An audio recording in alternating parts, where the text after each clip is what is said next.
Olá pessoal, tudo bem com vocês? Hoje nós vamos continuar a nossa última aula, né? Antes da revisão, da aula de revisão. Então vamos concluir o capítulo Águas no Planeta, tá? Então continuando, dando continuidade ao conteúdo, então vamos falar da influência dos rios para a sociedade e no relevo também. Com o domínio da agricultura, o homem buscou se fixar próximo às margens dos rios. Isso falando das civilizações antigas, tá? Então vocês associam as civilizações antigas e isso foi passando de período para período. Onde teria acesso, o homem buscou se fixar próximo às margens dos rios, onde teria acesso à água potável e a terras mais férteis. Com isso, a produção de alimentos, que antes era destinada ao consumo imediato, tornou-se muito grande, o que levou os homens a estocarem alimentos. Então vamos falar assim, no período das primeiras civilizações, o indivíduo, o homem, era nômade, tá? Nômade é quem não tem residência fixa, não tem lugar fixo para viver. Então, a prática do nomadismo era geral, tá? Não existia aí um lugar para chamar de seu ou um lugar para se instalar. O nomadismo fica aí, né? Vai de um lado, de lugar para lugar, tá? E aí, com o passar do tempo, o homem tem aí a sacada de que a água é um bem, uma fonte essencial para a vida humana, para a vida do ser vivo. Então, acaba percebendo a necessidade dessa água, tanto para comer, para matar a sede, tá? Para criar qualquer tipo de animal. Então, onde que ele começa a se instalar? Antes sendo nômade, e depois ele tem aí essa sacada de que dessa necessidade do estocar o alimento. Então, eles se instalam nas margens de rios. A partir daí começa a formar alguns povoados e depois posteriormente formando grandes cidades. As cidades mais antigas são formadas nas margens de rios, tá? A gente pode pegar aqui a nossa cidade, várias outras cidades que vão se formar e crescer ao redor nas margens dos rios, justamente por conta da grande importância que a água exerce em nossa vida. Sem água não há vida. Então o rio, existem partes de um rio. Ele existe toda uma estrutura. Quais são elas? A nascente ou a cabeceira, que é a mesma coisa, é o local onde o rio nasce, situado sempre no ponto mais elevado do terreno, ou seja, lá no alto, tá? Então a foz ou desembocadura, o ponto onde o rio termina, geralmente desaguando no mar, lago ou também em outro rio, se ele for um afluente, né? Então, curso, o caminho que o rio percorre da nascente até a foz. Então, todo o caminho do rio é o curso da água do rio, tá? Todo o comprimento do rio aí, todo o caminho. O leito ou canal é a faixa de terra abaixo das áreas vizinhas por onde o rio corre, tá? As margens, faixa de terra firme situadas em cada um dos lados, tá? Margem esquerda e margem direita. Eu trouxe até uma imagem aqui. Olha aí. A imagem número 6 é a nascente. Lembram lá da nascente? Nascente ou cabeceira, que é onde o rio nasce. Então, ele vai ganhar velocidade, como ele nasce lá no alto, né? Lá na região de Planalto, ele vai ganhar velocidade e vai acabar, a água vai começar a escavar aquele terreno e vai dar aí a forma de um rio. A água vai desgastando aquele terreno, escavando literalmente aquele terreno, dando aí o formato do rio. Então, olha aqui um afluente. Aqui o afluente, que é esse riozinho aqui que deságua no rio principal. Lembram lá na revisão que eu falei, o rio principal é o maior rio, então vai ser esse aqui, olha, o rio principal. Tudo isso aqui é o rio principal. A margem direita, ó, olha aqui, obviamente, a margem direita. Essa aqui, se essa é a margem direita, essa aqui vai ser a margem esquerda. O meandro tá aqui. Meandro é uma área em que o rio vai passando e depois ele acha um caminho mais fácil e acaba abandonando aquela curvinha ali, como se fosse aqui, olha, aqui é um meandro. Essa curvinha aqui é um meandro. Com o tempo, a água vai começar a desgastar, e vai começar a desgastar essa região aqui.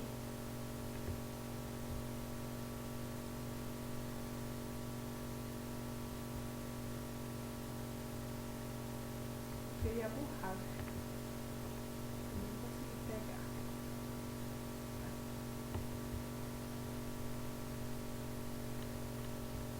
Vou apagar aqui, peraí, só um pouquinho, gente.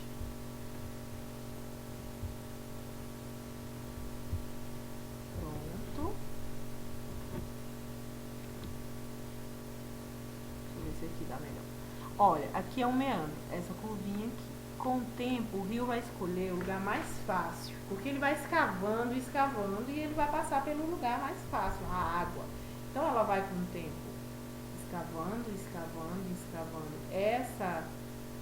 essa terrinha que tem aqui, vamos dizer assim, esse terreno, e vai passar direto. E aqui por enquanto é um meandro. Com o tempo aqui vai se tornar um meandro abandonado. Por quê? Porque a água desgastou tanto esse terreno no meio aqui, que ela não vai mais passar por esse caminho, vai se tornar um meandro abandonado, que ele só vai encher quando o rio tiver uma grande vazão, tá? Tiver um grande potencial pluviométrico, né, de chuva, e faz com que o rio transborde e encha de novo esse meandro abandonado. Vários e vários rios têm a presença de meandros abandonados. Qualquer dúvida que não entendeu, é só falar comigo, tá? A número 5, que é essa aqui, a margem esquerda do rio, que eu até falei já aqui, né? Mas aqui, se aqui é a margem direita, esse lado aqui é a margem esquerda. E aqui é a foz do rio, ou desembocadura, o ponto onde o rio termina. Aqui existem tipos de foz. Essa aqui é uma foz de delta, em delta, por conta justamente de todo o seu formato aqui, olha, para ela desaguar lá no mar. Aqui eu trouxe também um recorte de um relevo que vai mostrar aí as ações realizadas pela água, tá? Porque a água, ela tem um grande potencial erosivo, de transporte e de assoreamento. Então ela vai, olha aqui, ela vai erodir, desgastar essa área aqui, olha, aqui em cima, tá vendo que eu tô mostrando? Ela vai desgastando essa área, tá vendo que essa área é um pouco mais larga. Esse desgaste vai acarretar em que? O transporte de sedimentos. Então a área de transporte é essa aqui, mais estreita, tá? Em que o rio vai ter mais velocidade. Vai chegar nessa área mais baixa, que essa área, perceba que o terreno é mais alto, então lá na área de Planalto, na área intermediária vai ter velocidade. Então essas partículas de sedimento vão ser transportadas pela água, e na região mais baixa, em uma altitude, ela vai ser assoreada, ela vai ser depositada e vai causar o que? O assoreamento do rio, que é isso aqui, ó. O rio vai ficando mais raso, olha aqui, vai perdendo seu potencial, olha aqui, e aqui vai formando grandes bancas de areia. E isso significa o assoreamento, tá? Existem aí tipos de rios, pessoal. Olha, tem o rio Nivais, os rios Nivais, que são abastecidos com o degelo da neve, principalmente nas altas altitudes. A gente vai ver isso lá na Cordilheira dos Andes, aqui na América do Sul. A gente vai ver isso no Canadá, tá? Que tem grande incidência aí de rios que são alimentados por esse degelo da neve.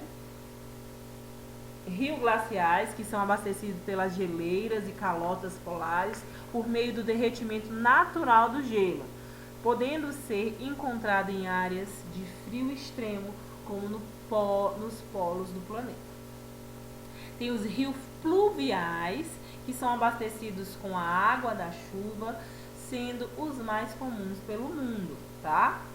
Fluviais. Fluviais vem de pluviométrico, né? Que tem a ver com a medida da chuva. Então, os rios fluviais, que são os rios presentes na maior parte do planeta, na maioria dos rios, são rios abastecidos pela água da chuva, que são os rios que a gente tem aqui na nossa região, no nosso país.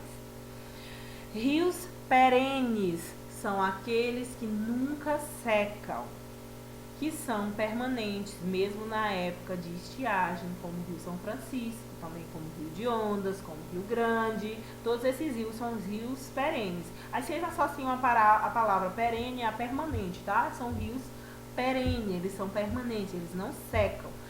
Temos também os rios intermitentes, que vai ser o contrário, são aqueles que secam na época de estiagem, são comuns em áreas semiáridas e áridas, como alguns rios do Nordeste brasileiro, que é bastante comum essa ocorrência desses rios intermitentes, tá? E quando chove, ele vai ter aí a vazão de água e que depois, no período de seca, ele fica totalmente seco. Riachos, alguns, como vocês podem conhecer também como riachos, que secam e depois, no período de chuva, eles enchem de novo. E alguns rios aqui da nossa região Nordeste, tá? Então, são rios que são intermitentes. Eles intercalam, podemos dizer assim, nas estações. No verão, ele está seco, no inverno chuvoso, ele tem vazão de água. A importância da preservação dos rios, pessoal. A água disponível para o consumo no planeta é de apenas 0,4% e está facilmente acessível nos rios e lagos. Eu até já trouxe um gráfico no início da aula, na aula passada, eu trouxe mais uma vez, tá? A água presente no subsolo, 30,1%, a água congelada, 69,5%, e a água disponível. Olha só essa fatia aí disponível para nossa subsistência, tá? Para nosso uso. Então, cada vez mais os rios sofrem com a degradação antrópica, né? Ou seja, a degradação causada pela gente, pelos seres humanos. Então, as atividades humanas não sustentáveis causam um impacto bastante negativo para a natureza. E os rios absorvem essa negatividade. Como? Lançamento de esgotos domésticos, de resíduos industriais, sem o devido tratamento, desmatamento das matas ciliares, tá? Quando você retira a mata ciliar, o rio vai ficar comprometido, a vazão da água, já eu mostro a imagem. Protegem os rios, leva também, a geração de energia também acaba degradando aquele rio, com base nos combustíveis fósseis, causando chuvas ácidas, tá?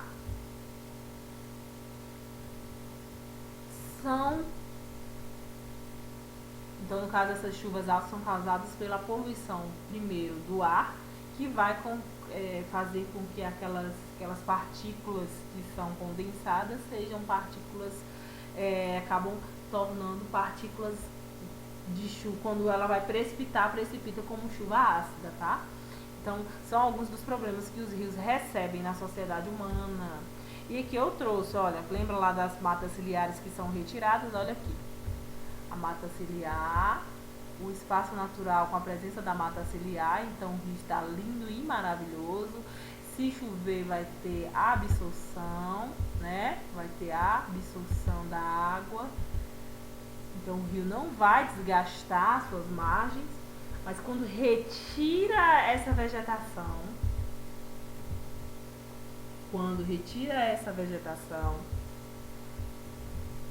e substitui ela por construções, pela urbanização,